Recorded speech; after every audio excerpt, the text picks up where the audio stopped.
My name is Jessica. I am the scholarship coordinator for Ames, and I work out of the financial aid office. So I'm the one that processes your scholarships, the ones that puts out the applications for you guys, comes up with all these nifty ideas of how to get the word out so that you guys can apply for scholarships. Just wanted to start with taking a look at student debt. I don't know if you guys are aware, you hear on the news how student debt is becoming a big deal now, and so everybody's very focused on student debt and so go ahead, change slide. What we are trying to do here at Ames is kind of lower that student debt. You know, for you guys, scholarships are a great way to lessen that burden on you guys, so that you don't graduate and then all of a sudden you have $10,000 that you need to pay back. Scholarships, usually you don't have to pay back. That's why it's better to try to see if you guys are eligible and apply for scholarships than go and get the student loans or get any other private loans. Student debt right now in the U.S. is at an all-time high. It's at $1.2 trillion. That has already surpassed credit card debt. So you know how sometimes you would hear, well, in the past you would hear, oh my goodness, the credit card debt is, you know, above all, and now it's actually student debt that has surpassed credit card debt. So that's why we kind of just try to push, you know, like I said, like the financial wellness programs that we're having here, just trying to educate you guys on how to get through college without racking up so much debt. So scholarships, great way to help you get through college with less debt or even better, debt-free. So go ahead, Alfredo. We're going to start off with talking about searching for scholarships. So first of all, I kind of want to start locally. Usually that is going to be your best bet of winning that scholarship because it's smaller pools, which means you have a greater chance of getting that scholarship. So you want to look at local places first. Then go ahead. You want to visit the school financial aid scholarship webpage. So how many of you guys have ever jumped on the Ames scholarship webpage? Awesome. Okay. So those little green papers, other than eating the candy, it actually has a Ames scholarship webpage address on there. So that's why I kind of handed those out. I didn't bring enough for everybody because I didn't know how many people were going to attend. But you can always jump on to the Ames website, go down to the very bottom on popular searches, and then there's always a scholarship link. It'll take you to the Ames scholarship webpage. If you're thinking of transferring to another school, check out their financial aid scholarship webpage. That's going to be also a great place. Probably your best bet of getting a scholarship at those schools or at that school because, you know, smaller pools, better chances of you guys getting that scholarship. So libraries is also a really good resource. They have tons and tons of resources there at the library that will help you with your scholarship search. Check out local businesses and chambers. Chambers of commerce usually also give out scholarships to, you know, for college, whether you're, you know, just graduating high school, barely entering as a freshman, or already an established college student. That's going to be, you know, your best bet again for trying to get that scholarship and that scholarship money to help you get through your classes and paying your tuition and fees. Go ahead. Talking a little bit about utilizing your network. So sometimes you hear, you know, it's all in the people you know, the organizations that you're involved in, the organizations that you are involved in sometimes give out scholarships. LULAC, band, 4-H clubs, those are the only ones I can think of, like high school clubs. But any organizations, whether here at Ames or outside in your private lives, sometimes they give out scholarships. So you might want to inquire in the organizations that you're involved in. Do they have a scholarship program? And if so, what the criteria is, and work towards that, and know the opening dates and the deadlines for the scholarships. Again, employers. How many of us work and go to school? Probably the majority of us, okay? Whether it's your own or your parents', employers also give out scholarships to their employees or the dependents of their employees. I know Walmart does, McDonald's does, some of the like Colorado state troopers or one of those. They have a scholarship program. So look into that, look into where, if I can ask, where do you work? Or do you know if your job actually has a scholarship out there? Any of you guys that work? Do they provide a scholarship for you, for your employees, or maybe even the dependents that you know of? Okay. So in any case, some employers do have that as a benefit to their employees and or their dependents. Nonprofit organizations, that's another great way. They also give out scholarship opportunities, or usually give out scholarship to students who are looking for a way to pay their tuition fees. You're looking at like the Community Foundation of Greeley and Weld County, the Assistance League of Greeley. They give out awesome scholarships, especially to our students. Churches, some parishes give out scholarships. I've seen that come through our office. So, the more you're involved in your community, utilize that network, utilize the people that you know, the organizations that you're involved in. You'd be surprised at how many people or how many organizations give out scholarships to you guys. And again, you're keeping that pool to a very small pool of applicants. You're going to get a better chance of winning that scholarship if, only 2 or 3 people apply and they're giving out 2 or 3 scholarship applications or scholarships. You're almost giving, it's a given that it's going to go to you. So when you're searching for scholarships, you want to jump on the internet. The internet's a big thing now.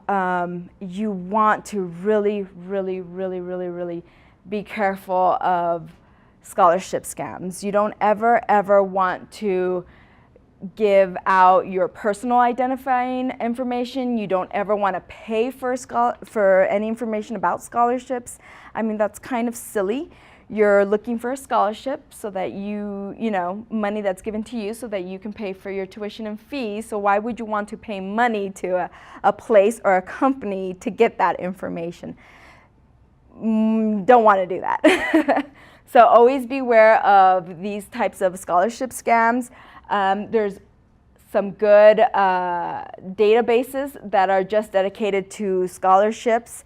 I mean, there's mounds and mounds. You just go on Google, FastWeb, Peterson's. These are all scholarship databases. So that's all they do all day long is collect information on different types of scholarships. You just kind of have to take the time to do the research and see if you qualify, what the application process may be for that as well. So just beware of, don't ever give out your personal information. And by that I mean like your social security number, that kind of stuff, because it's a big no-no. Go ahead. Talk a little bit, one at a time here, about the most common scholarship application components. you know that each application usually starts with what's your name, what's your student ID number, or email address, your address. You want to always be very professional. You are giving this to somebody who's going to review it. They, keep the nicknames and, Ricky and, Jesse, unless Jesse is your legal full name. I would say, like, is that Francisco? Yeah. Okay, you want to use Francisco. If they call you, everybody else may call you Frank or Rick or I don't know what other names. I would put Francisco on there, okay? It looks a lot more professional, a lot neater when somebody's reviewing your application. Same thing with emails. Keep the pimpdaddy69 at Hotmail. You want to do that, so leave that for the stores that always want to bombard you with the coupons and all that stuff. I have a junk email. I have a junk email that I give to stores or subscriptions or whatever the heck, and then I have a professional one. So all of us here have an Ames email. That's a good one. And if not, once you leave Ames, just set yourself up with a more professional email that you use in case you're filling out an application and it's asking for an email or anything, whether it's a job application, a scholarship application, jsosa@yahoo.com. Professional. Simple. Usually nobody else has that name. So leave your funny ones or your silly ones for your junk mail. What else did I want to say about contact information? Always keep the most current, updated address, phone numbers, where they can contact you, how do they contact you. That's what you want to put on when you're doing your contact information on any application. So go ahead. We have education. They're going to want to know what you're pursuing, what degree you're pursuing. They might ask you your GPA, how many credits have you completed, where you're going, the address of the college that you're going. So have that already ready usually when you're sitting down to fill out applications. Have that ready because that's what they're going to ask you. They want to know your GPA. They want to know the number of total credits. They want to know what you're majoring in, what degree program you're in. Have that ready because it's always going to be usually always on scholarship applications. College and career plans, essays. Who doesn't love writing essays? That's where they're asking this here. It's going to be in your essay questions. More than likely, unless you're filling out an Ames Scholars or Ames Opportunity that does not have an essay question, you're going to have essay questions. The essay questions are usually, why do you feel like you deserve this scholarship? Why should we give you this scholarship? What do you intend on doing with your degree, or what inspired you to be in that field? Just know that those are usually the most common scholarship essay questions, and what they're looking for is they want to know what your college plans are. They want to know what your career plans are. The most famous question when you ask a little 5-year-old, what do you want to do when you grow up? That's really what they're asking. So I would have those ready. I would have your essay kind of written out. I would utilize the tutors that you guys have there at the Trio and the Core program. Have somebody proofread it. Have somebody read over your essays. See if they answer the questions. See if it makes sense. See if they can, usually another set of eyes usually says, this kind of sounds a little bit better. They can help you tweak your essays. Those are the standard essays. And that's what they're wanting to find out is what your plans are, what your career plans are, what your college plans are. So your goals and all that good stuff. So go ahead. community service and extracurricular activities. You guys should have a list or try to get involved if you're not already in community service activities or any extracurricular activities.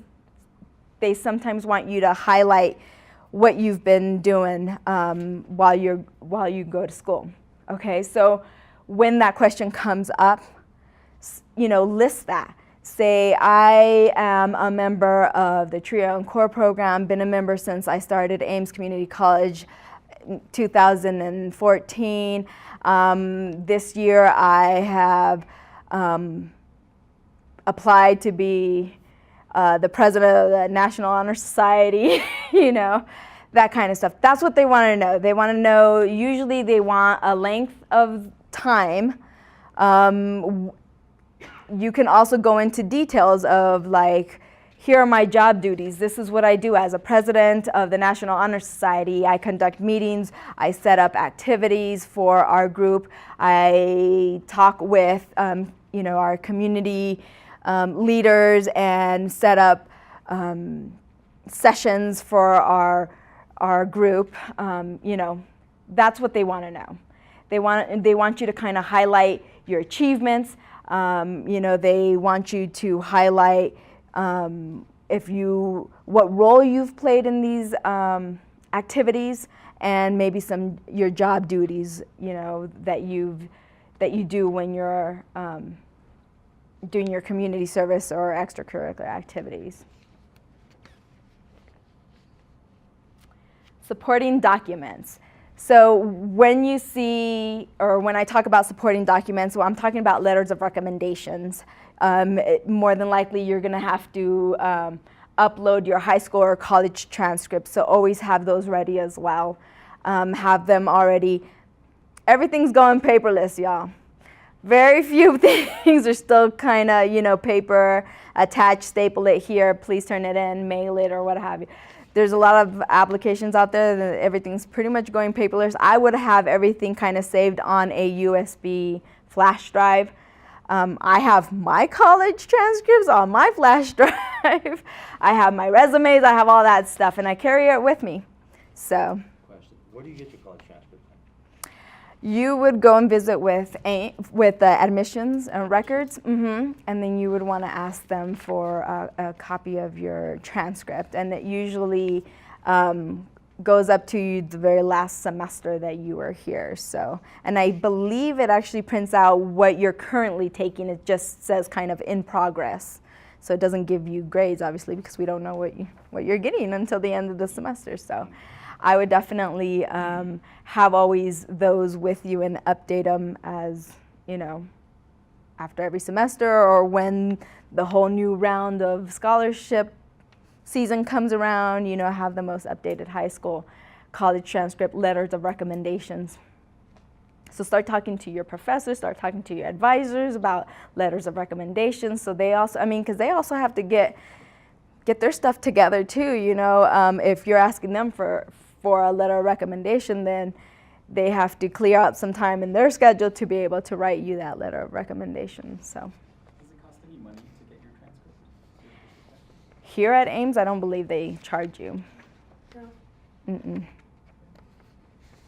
Some other schools may, but here at Ames, I don't believe. So I have made up and designed a scholarship planning portfolio, and that's this little nifty binder here.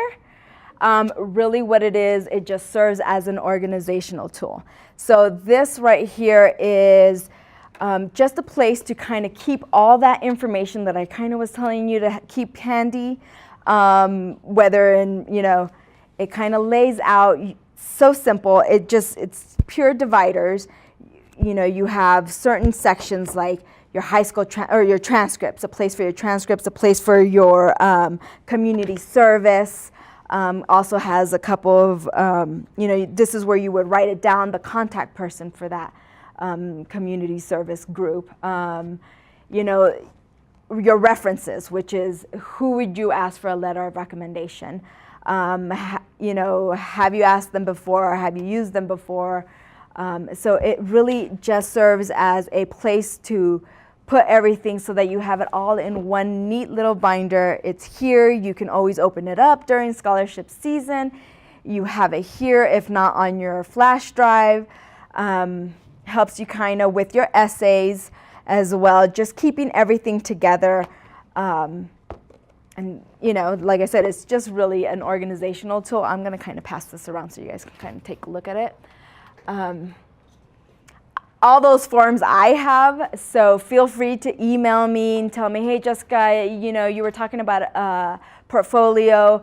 I'm kind of interested in a couple of those forms. You know, can you email me them? Sure, I can email them to you, because they're really very generic forms that I found that I just placed in there. It's just simple dividers. It's simple forms, you know, just those plastic sheets. You just kind of have everything there that would help you with essays, with recommendation letters, with your transcripts, with your community service log. There's even a scholarship log that basically where you put what scholarships you applied for. Did you get it? Yes. Did you write thank you letters?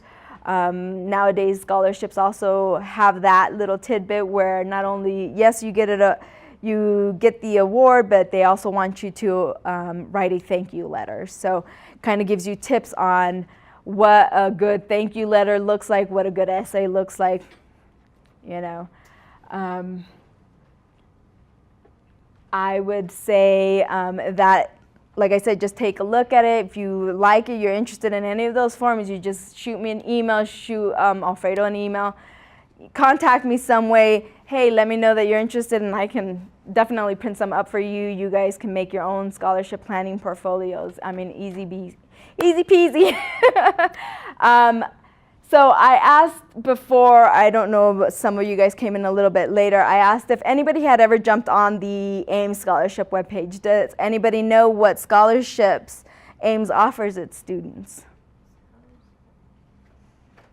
The Ames Scholars, any other ones? Presidential, we had some presidential one. Has anybody ever received a scholarship from Ames?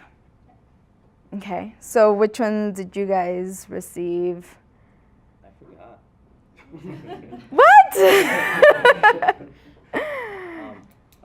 I did receive the Emerging Scholars from Ames, Okay, and I received another one. I don't remember what the other one was called though. okay, I know. I do. How about you? It was the Ames Scholars. Okay, cool. And, I got one through Ames. It was a Wells Fargo one. okay. Any other ones? Any Ames Opportunity scholarships? No. Okay. Then I'm going to actually go ahead and click on there. We're going to jump on there to the scholarship webpage. And we'll just run down real quick of some of the biggies that Ames offers its students. I'm going to start with the Ames Foundation scholarships, okay? And that's the biggie. That's the one application that you fill out. It's kind of a universal general application, and it is as if you are applying for more than 80 different scholarships. But it's only one application that you have to fill out. You know, you do that one, done, that's your part, and it'll automatically shoot you into these pools depending on your answers and if you fit the criteria, and you could be possibly applying for 80 different scholarships that the Foundation Board gives. So that application is set to open up in November. So mid-November, right before Thanksgiving week is what we are anticipating that opens up for. If anything, this is the one that you want to do.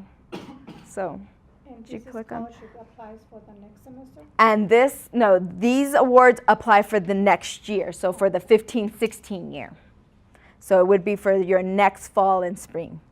So that's the one that I always try to get everybody to do, is the Ames Foundation Scholarship application. Again, take note that is getting ready to open up. It'll start mid-November. November 17th is the projected date to open. Look at the TP. I mean, I try to put it out there for everybody, anywhere and everywhere, on the website, the TP, the Facebook page, all that stuff. I try to get it out there so that everybody knows, hey, this is open, apply. This is the one general application, you can possibly be getting, putting your name in there for over 80 different scholarships. So is that the one that the veterans can apply for if they're doing Chapter 33? With Chapter 33, they're a special little group. So it kind of depends, but anybody could apply for it. It would just be in a matter of, I'd actually have to talk with that student a little bit, and maybe Bob from financial aid as far as how it would work with their benefits. What if we're transferring? Does the Ames offer anything for like transfer students? Because obviously I won't be able to do that one if it's for the 15-16 year. At the moment, there aren't any scholarships that would transfer with you out. So if you know that you're going to transfer, this is your last year here, and you're going to CU, then I would start jumping on their website and looking at their scholarships that they're going to offer. If you know that you're going to be going there, that's what you would want to do, is start looking at their scholarship webpage, because their scholarships for the year that you're going to enter are probably are going to be open this year, if that makes sense. So big push for the Ames Foundation. The next one is the Ames Scholars. A couple of you guys have been awarded the Ames Scholarship. That's the no essay one. But it's also your merit scholarship. So what that means is that you have to have a 3.0 GPA and also have completed 12 undergraduate level credits here at Ames.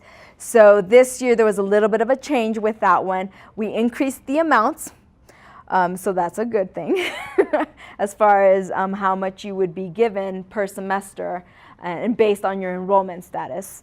But it's also more specific to returning Ames students, or students who have a college, they've earned their college GPA here at Ames. So a little bit more specific to just Ames students. That one is also processed on a first come, first served basis. So when you see that one open up, and the application is usually posted on our scholarship webpage, you definitely want to print that out and turn it into the financial aid office as soon as possible, because what that means is when I start processing them, you're right in line. So how we get them is how I process them. So, and there's no specific deadline on that one.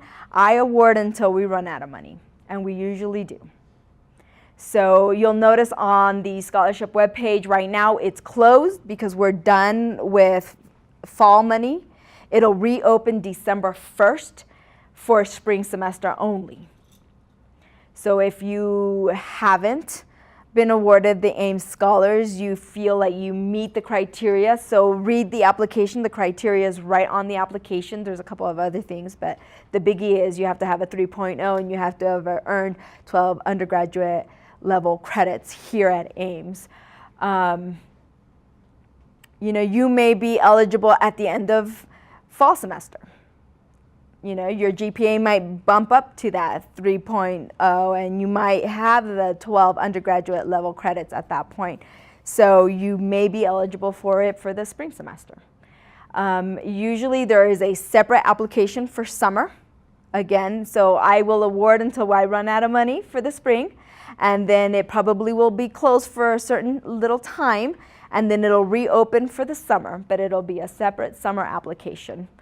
Again, that money really does go fast. So you really want to get that one in there as soon as it opens up. If you're looking for next year, for the next fall and spring semester, start looking around mid-July for it to open up for the next year, the next fall and spring semester. So start looking mid-July for that application to get posted on our scholarship webpage. We have a new one out. It's called the Ames Opportunity Scholarship. That is directed more towards these recent high school graduates, so the new incoming freshmen and maybe new transfer students. So if this is your first semester here, you transferred in from somewhere else, and you've earned the 3.0 GPA and you have 12 undergraduate level credits that you're transferring in, print that one out for you. Sign it, read it. There's other eligibility criteria that's also attached. It's also written on the application. You attach a copy of your final either high school transcript or your the most recent final college transcript, showing that you have that 3.0 GPA and that you've earned the 12 undergraduate level credits. You attach it to that scholarship application, turn it back into the financial aid office. Right now, that one is the only one that's open because we still have funds for it. So if you kind of meet that criteria, then I would suggest you go to the scholarship webpage, print that out, get it done, and get it into the financial aid office. I would still award you, as long as you get it in before the fall semester ends, I would award you for the fall and the spring semester at this point.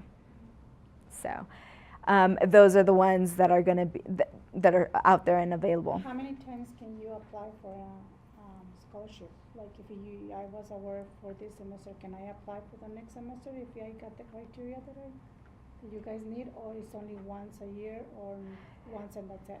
No, you can apply if you maybe you didn't meet it at the beginning of the fall semester, but maybe at the end of the fall semester you meet the criteria, then I would apply again for the spring semester.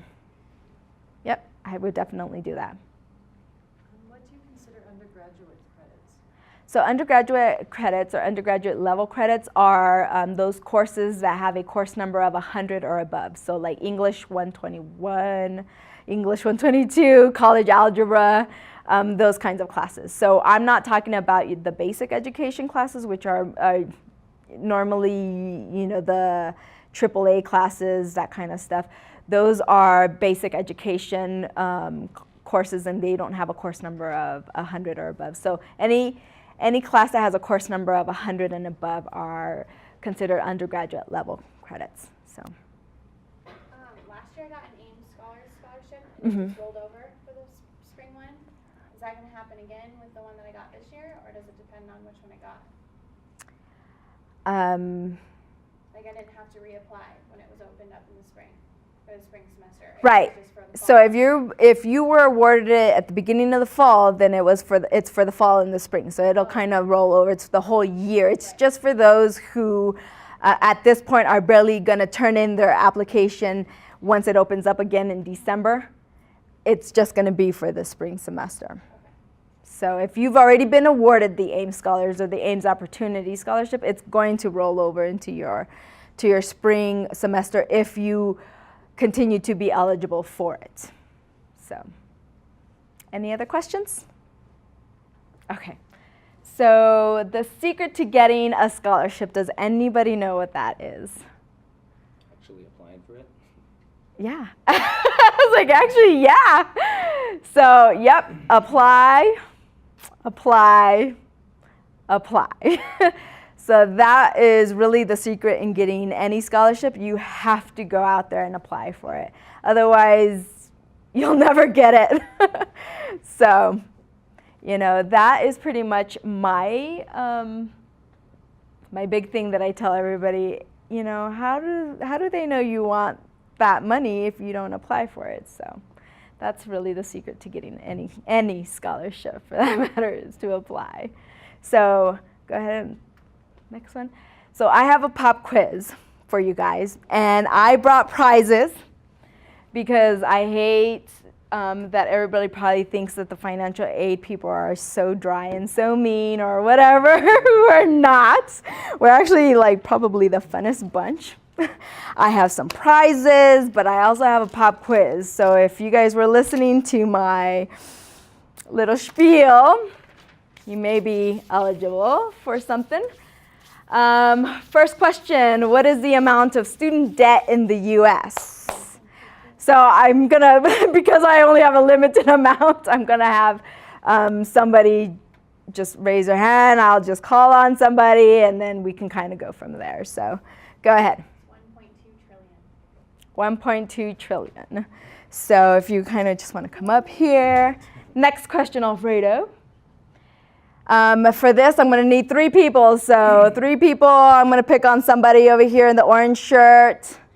Name an example or one example at least of the best places to look for scholarships. The Ames website, okay. Who else? I got right here. Community? Like community places? Nonprofit community places. Mm-hmm. Go ahead. Yes, employers. So go ahead. So I got a couple of, here you go. So let me get,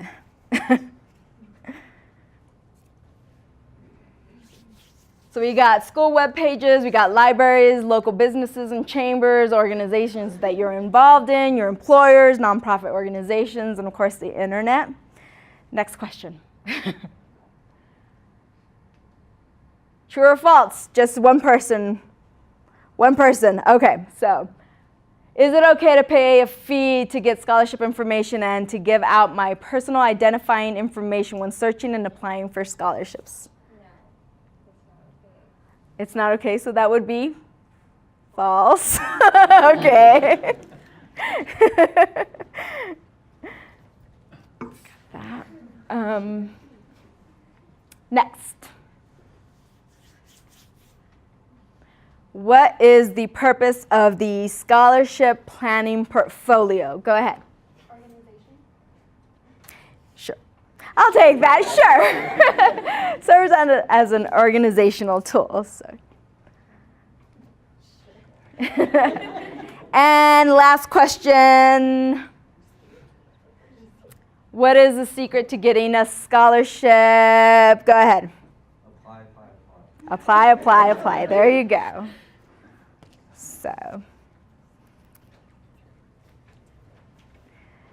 So, any other questions for me? All right, that is pretty much the end. Oh, you don't want that.